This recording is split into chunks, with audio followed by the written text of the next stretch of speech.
Então, por que devemos estudar a Torá? O estudo da Torá é um mandamento central. Aqui o termo é usado no judaísmo, né? Mas no cabalismo, né? Quer dizer, na revelação. O mandamento de estudar e ensinar a Torá. Aqui, irmãos, esse é o estudo, né? Eu mandei para vocês a vida, né? Um pouquinho da vida do poderosíssimo Steinsaltz, não é isso? Eu mandei para vocês isso, né? Isso é importante vocês saberem, né? Participei, né, de uma palestra dele em 87, 88 em Nova York, né? Eu não entendi muito, não. Confesso a vocês que eu não entendi muito, mas a egrégora era poderosíssima, né? Mas aqui é muito importante o que ele coloca aqui. O mandamento de estudar e ensinar a Torá é mencionado no Shema Israel. Então, o judeuzinho de plantão, ele tem que fazer Shema Israel quando acorda nos três sóis, né? No sol do despertar, no sol que não dá sombra e no sol que vai nos deixar, né? Então, ele faz os três Shema Israel. Nos três Shema Israel é mencionado que nós temos que estudar e ensinar a Torá, que é exatamente isso que eu estou colocando aqui. Tá? Então, de vocês, quem veio de Oriente, católico não, cristão, né? Quem veio de Oriente cristão, coloca aí, tá? Coloca aí. Eu vim de Oriente cristão, mas agora eu sei, tá? Okay? Que Rabia foi um Moretorá. E não foi um Sadik Gamor. Não foi. Ele não foi um Sadik completo. Se ele falou o que está escrito que ele falou. Que eu, às vezes, leio certas coisas, né? Em Atos 2, tem um monte de coisa que está escrita lá que eu duvido que Pedro tenha falado, né? Aquilo ali já foi acrescentado pela igreja, né? Porque depois de 200 anos, alguém dizia, Pedro falou, e escrevia lá, Pedro falou, e o pessoal, tá? Por isso que nós somos proibidos. Eu não posso chegar e dizer, o Rabeno Ari falou, sem mostrar onde está a fonte. Tá? Nós estamos lendo o texto aqui, nós acabamos de ler um texto do Baal Shem Tov, tá? Do Balatânia. Acabamos de ler um texto que está na Torá. Estamos lendo um texto do Steinsaltz. Nós não podemos mencionar um sábio, um Hazal,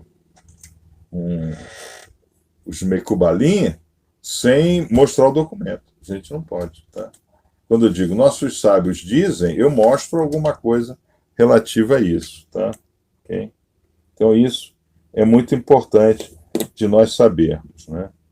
Então, se eu não ensino, se eu não estudo e não ensino, eu não alcanço o que é chamado de level playing field na maçonaria. Eu não alcanço o fundamento. O fundamento é Yesod, tá? Então, se eu não estudo e ensino, eu não começo a subir no nosso modelo. Tá? No nosso modelo. Nosso modelo está aqui. Ó, tá? Aqui está Mahut. Desire to receive. Aqui está Mahut. Eu não subo para o próximo vessel, que é onde eu vou melhorar, onde eu vou conseguir fazer a minha relação entre doar e receber. Tá? Isso é muito importante o irmão entender. Tá? Então, como diz o Talmud, e isso é parte das preces matinais. Então, faz parte das preces a gente estudar e a gente ensinar. Eu sei que é difícil. Eu sei que é difícil para o irmão, né? Por quê? Porque o cristianismo, ele não coloca que você tem que ensinar. O cristianismo não coloca isso. O cristianismo coloca que você tem que se curvar ao Cristo. Jesus Cristo é o Senhor. Você tem que se curvar a Ele. Tá? Só isso. Você aceita Jesus Cristo, que o resto vem por acréscimo. E nós sabemos que não é isso que o próprio Rabi pregava. Né? Tá? O que ele dizia? Buscar primeiro o sagrado, que o resto vem por acréscimo. Né? Então, o estudo da Torá equivale em importância a todos os mandamentos em conjunto. Nós sabemos que a Torá não tem 613 mitzvot, né? A Torá tem muito mais do que 613 mitzvot. Então, o cabalista vai dizer, na realidade, que a Torá tem 600 mil segredos e que cada segredo é uma mitzvah. Tá? Então, a Torá tem 600 mil segredos. Tá? Mas Maimônides, né, estruturou ali nos 613 e etc. Mas agora não são mais 613, porque não tem o templo, né? Então não tem o holocausto, não tem sumo sacerdote, não tem os levitas, né? Fazendo o serviço do templo. Então, estamos falando aí em 294. Mas desses 294, para nós cabalistas, cai a 77, que são as recomendações e suas ramificações, o seu defrag, né? Tá? Então, para muitos, tá? Quando nós estudamos e ensinamos, nós estamos cumprindo 600 mil mitzvot, tá? Ou seja, infinito, né? Tá? Então, quando eu estou ensinando a Torá, eu estou em contato com o sagrado, tá? Isso é muito importante. Tá? Aparentemente, o estudo da Torá é uma atividade religiosa incomum. Tá? Incomum. A maioria das religiões tem expectativas sobre a crença e sobre agir corretamente, mas os seguidores não são obrigados necessariamente a estudar seus textos religiosos. Então agora vamos fazer uma pergunta. Qual das irmãs, ou dos irmãos, né? Normalmente é irmã, né? Irmã é que é religiosa, né? Irmão é menos religioso. Tá? Mas qual das irmãs, respondo aí de forma sincera, qual das irmãs eram católicas? Coloca aí, vamos esperar a resposta vir. Qual das irmãs eram seguidoras, ou são seguidoras ainda, né? Como a Ana Lúcia, a mulher ela é católica, né? Ninguém vai morrer porque é católica, não tem.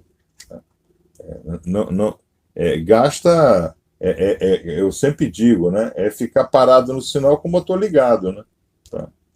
Você está ali, né? Você acha que está indo de A para B, mas você está parado e está gastando combustível, né? Você não está indo para lugar nenhum.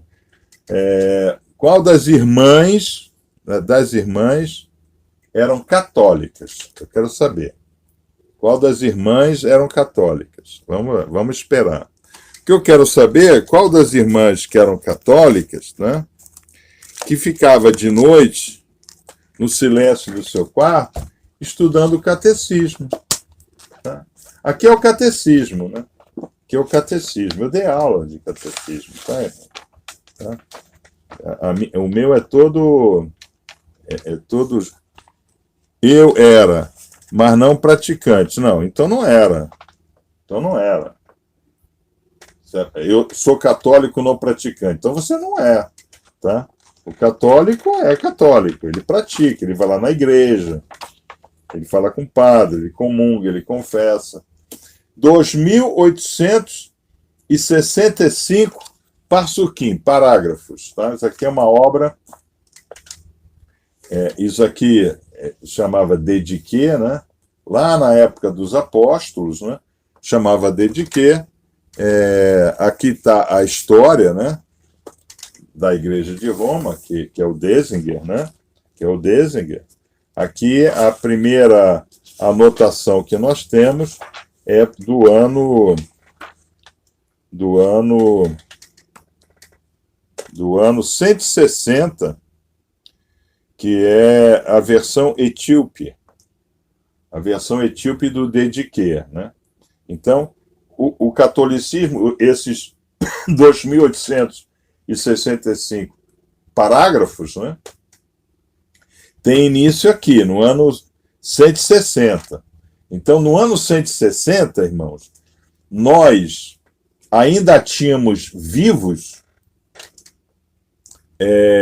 vamos assim dizer, zaquém, né, idosos, sábios, que tinham sido alunos ou de Pedro, ou de Paulo, ou de Jacob, ou de Matitiarro, né? Isso aqui é sério, né? Isso aqui é sério. Então, é pequenininho, né? Então, aqui era uma só coisa, virou isso aqui. Como o catolicismo diz. Só que o catolicismo não diz que você tem que estudar, tá? Isso é que é a coisa mais interessante. Já nós temos que estudar. Nós temos que estudar e nós temos que ensinar. Irmão, se a gente não estuda, a gente não tem o que ensinar. Se a gente não ensina, Hashem nunca vai nos encontrar. Por quê? Porque Hashem nos encontra no irmão, né? O que a gente acabou de ler, né, em homenagem aqui, homenagem não, né, porque é o Arizal, né, tá? O que a gente acabou de ler? The Talmud says, né, one who teaches the son of his fellow the Torah is regarded as if he had given birth to him.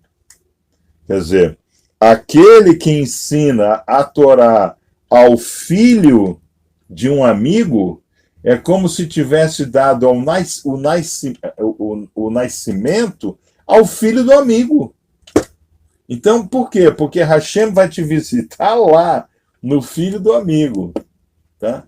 Eu sei que essa mecânica é difícil para os irmãos, principalmente em Matan Torá. Eu sei que é difícil. Eu sei que é difícil. Porque o irmão, ele não vem para cá pequenininho, com 7 anos de idade, né? Ele já vem com 30 anos de idade, tá? Então, a cabeça dele já fechou. Então, a igreja existe para pedir. Para que você vai à igreja? Para pedir. Tá? Mas o que é dito? É dito que se eu andar no Juquim, guardar os Edutim e fazer cumprir os Mishpatim, ele manda a chuva. Eu não preciso pedir nada. Eu não preciso pedir. Tá? Isso é automático. Tá? Mas não é assim que nós fomos educados. Não só nós, né? O mundo ocidental. Como é que a igreja pediu? Como é que a igreja montou o espetáculo do circo? Como é que Edom, o Edomita, como é que Esav montou o espetáculo? Ele montou assim: vocês são os fudidos e mal pagos, mas se vocês pedirem a Jesus, ele por pura graça pode te ajudar. Enquanto que essa não é a regra que a gente aprende. Hoje, nós estamos recebendo a regra, Matan Torá, 3 dias de recebimento de Torá, Matan Torá, 3 dias. Tá? E o que diz a regra? A regra diz, se eu andar no Juquim, guardar os Edutim e fazer cumprir o Mishpatim, a chuva é automática. A chuva cai. É o segredo, né? Você chega lá no cofre, né? Aí você fica tanto para a direita, tanto para a esquerda, tanto para a direita, tanto para a esquerda. Aí você vai lá, cloc, abriu. Você entendeu? É isso daí. Tá?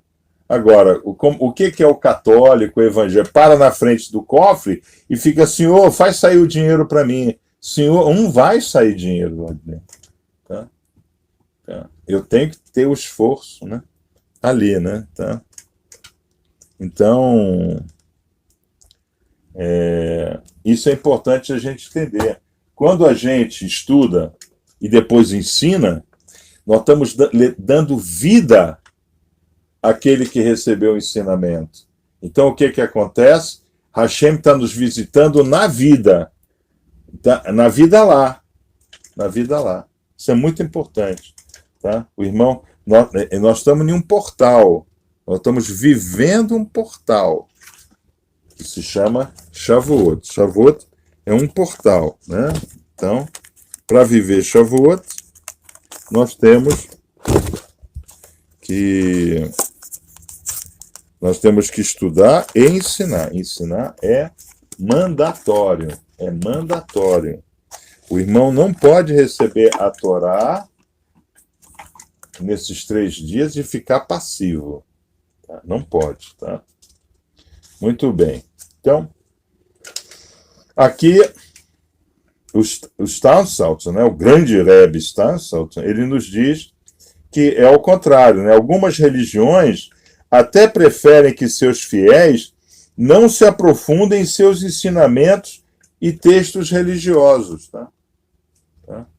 Então, lá 7 anos atrás, 10 anos atrás, 7 anos atrás, de 7 a 10 anos atrás, o professor Felipe Aquino, né, pelo e-mail, né, ele me perguntava muita coisa, né? Tá? E eu sentia quando ele não gostava, né? Aí um dia a Lúcia foi no evento, o seu marido às vezes faz umas colocações contrárias à igreja. Eu não faço nada contrário à igreja. Tudo que eu faço é de acordo com a Torá e de acordo com a Rabi Yeshua. Mas quando você questiona que não é Deus, porque em od mivador, tá? Adonai errado. Então, se Rabi Yeshua ele orava Hashem errado, ele não era Deus. Tá? Tão simples quanto. Então, o povo hebreu, no entanto, para o povo hebreu, no entanto, o estudo da Torá é um mandamento, não conectado diretamente com a crença ou ação. Tá? Então, nós somos hebreus, nós saímos e chegamos. A gente sai de uma vez, sai e chega. Né? Então, o Rabi Yeshua ele fala, passemos para o outro lado. Né? Então, é muito importante a gente entender que a Torá não é para você estudar a Torá porque você tem crença judaica. Não. Você estuda a Torá porque você quer ser uma pessoa melhor. Aqui está toda a mecânica do estudo da Torá. Tá? Se eu sou uma pessoa melhor, a chuva vem, é automático. Tá? Então, isso é importante. Né? Então, para nós, hebreus, no entanto, o estudo da Torá é um mandamento não conectado diretamente com a crença no judaísmo, mas sim a ação. Tá? Os textos religiosos mais estudados, como o Talmud, têm pouco uso prático. Não é que tem pouco uso prático, é porque é difícil você pegar um midrash, você pegar uma discussão entre rabinos, né? Que o Talmud é rabinos, rabino fala, outro rabino fala, outro rabino fala, né? E trazer para a vida prática. Você precisa de um certo tempo para isso, né? Por exemplo, vários dos tratados do Talmud são basicamente dedicados ao estudo dos sacrifícios e oferendas executados no Templo Sagrado de Jerusalém. Nós, cabalistas, pegamos cada estudo desse e fazemos uma especulação com o sacrifício atual das coisas. Nós sabemos isso. Nós fazemos isso. Na Kabbalah, isso é direto e reto, como diz o outro, né? Ok? Atualmente, na ausência do templo sagrado, tais leis não são relevantes na vida diária. Nós acabamos de falar. Mas eu não concordo com essa colocação do grande Steinsaltz. Eu não concordo. Porque nós, cabalistas, pegamos cada conceito daquele ali e transformamos em portal de energia. Tá? Que isso é um problema também que existe entre nós, cabalistas, ou maçons cabalistas, né? E os religiosos, sejam eles judeus, cristãos, né? Ou até muçulmanos. Né?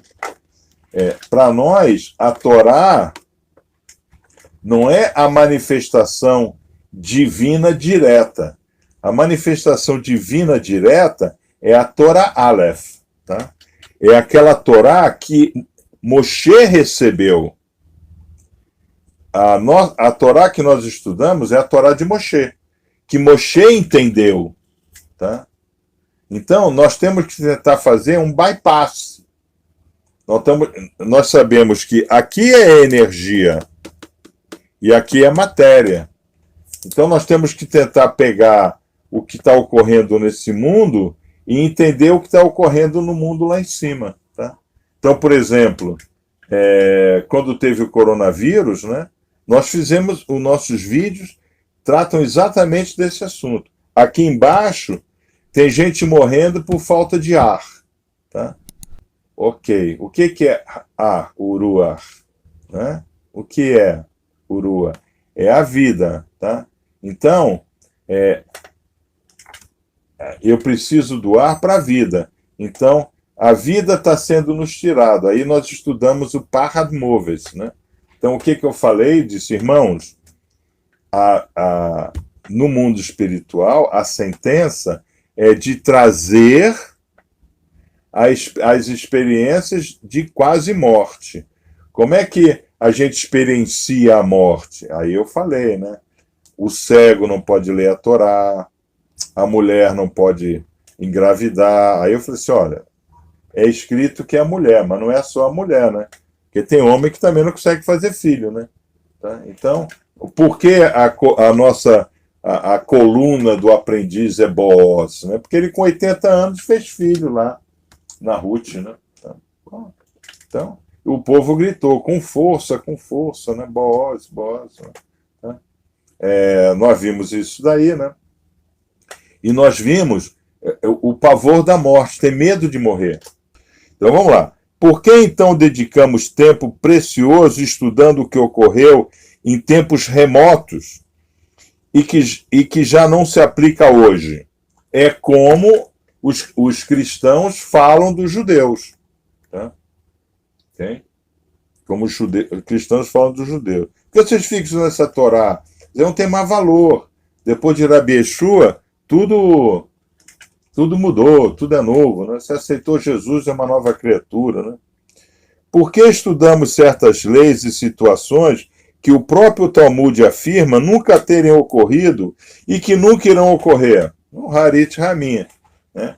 A gente sabe que Mashiach não é um homem. Vai chegar um homem e vai ser rei das nações. Não.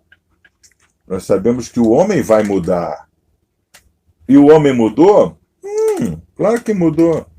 Pega 2000 anos atrás, Império Romano. Alguém estaria dando essas instruções como a gente está dando hoje? Não. Vamos. Há 100 anos atrás, alguém estaria estudando a Torá como nós estamos estudando hoje? Não. Vai há 25 anos atrás? Também não. Vai há 5 anos atrás? Começa. Tá? Então, é um processo evolutivo. Né? Mashiach é o novo homem. Tá? Mashiach é o cabalista. Tá? Mashiach é o cabalista. Porque só o cabalista ele consegue adentrar nos segredos e mistérios dos 600 mil segredos da Torá. E nós vimos que as letras desse mês, né, é Reish e Zain. Raz. O que é Raz? Raziel, o anjo dos segredos. Tá?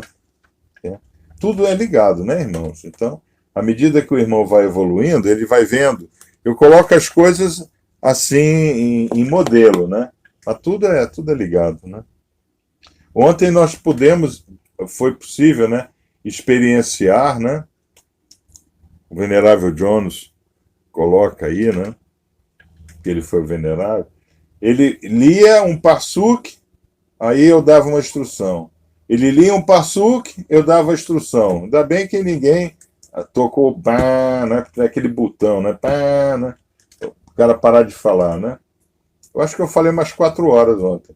E eu não era o venerável, tá? Por quê? Porque cada parsuk de uma instrução maçônica tem um capítulo da Torá por detrás. Né? Isso aqui é a beleza, né?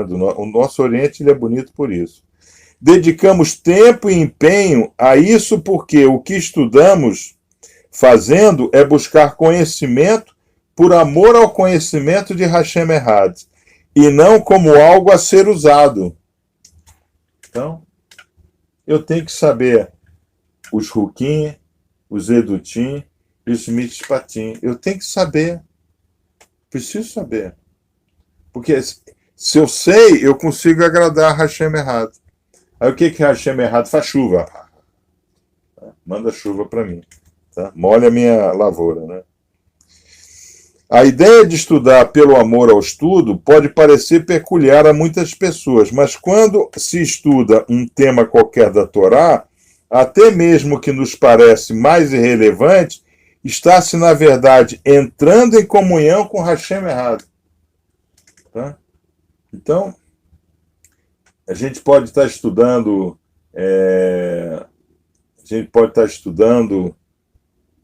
um trecho da Torá que parece que não tem muita relevância para nós, né, no nosso dia a dia, mas quando eu estou estudando esse texto, instantaneamente eu faço um Hashem errado.